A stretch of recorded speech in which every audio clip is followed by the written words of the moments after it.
In this guide, you will learn how to reset network settings on Windows 11. Just go to the bottom of your screen and click on the Start menu icon. Now open the settings from above. From the left panel, select Network and Internet. Select the last Advanced Network Settings option and open Network Reset from here. Now simply click on this Reset Now button and choose Yes to completely reset your network. You will now get a warning the Windows will shut down in 5 minutes. If you don't want to wait, just restart your PC, and after the restart, the network will be reset. After this, you can't access the internet without restarting your PC, so it is crucial to reset the network. Another method you can use to reset your network settings is by using the command prompt. Again, go to the bottom of your screen, click on Search and type CMD. Open the command prompt by admin and confirm.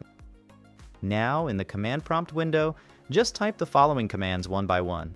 First type net sh int IP reset and hit enter to reset the TCP IP stack to its default state.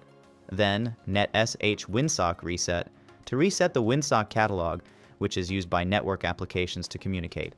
Now type ipconfig/release to release the current IP address assigned to your network adapter. Now we request a new IP address from the DHCP server. Just type ipconfig/renew and hit enter.